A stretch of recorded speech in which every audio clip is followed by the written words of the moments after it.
first, Brad, we have got to take a trip to Wrigley and talk about Alec Mills' no-no. Absolutely. Now, Brig, you're going to have to tell me more about this because all I know is that he is not a guy who this would ever be expected from. I think he was undrafted. Is that right? Undrafted, college walk-on. Okay. Let's see if I can get all my facts straight. He was DFA'd by the Rays not long ago. He had Tommy John. He's recovering. He used to have Tommy John. How do you say that? He had Tommy John. What is happening? Because Tommy John is not something you possess. You can't have it, and then you can't have had it. I don't know which tense I'm supposed to be in. The point is, he underwent Tommy John surgery, recovered from that, and then he just is a pick-me-up guy over in Chicago right now, and everybody, it's just the way it is. He's just filling a slot on the rotation, and the point is, though, he is now the 16th in Cubs history to record a no-no. The 16th in the entire franchise history. That's tremendous statistic right there. Yeah. And another cool detail before we jump back into Alec is that Giolito in Southside Chicago is the other one to have done it this season. Yep. Yeah. Chicago owns the no-nos this season.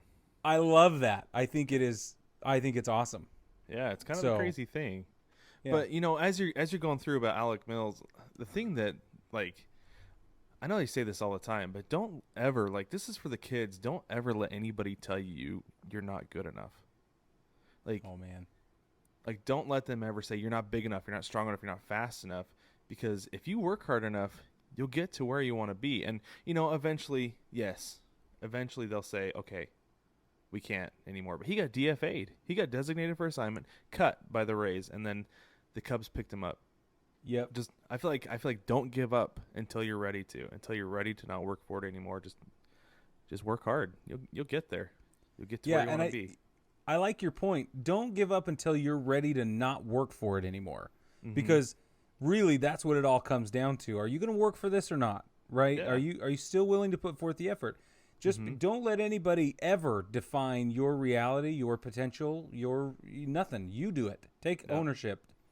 Yeah, so, sure. Yes, Wilson will be getting these lessons. So will the Bear and everyone, hopefully everyone teaching their kids that too, because I've lived that part of my life. I've been in those situations, and it doesn't apply just to baseball, but right, absolutely. There's your public service announcement, unsolicited, for the day. The more you know. Oh, geez. Let's talk about what we don't know. That's easier. But anyways, so Brig, you watched this game, is that right? Did you watch it start to finish? No, I didn't watch it start to finish. I got and we're going to have to get into this because I got the alert on my phone.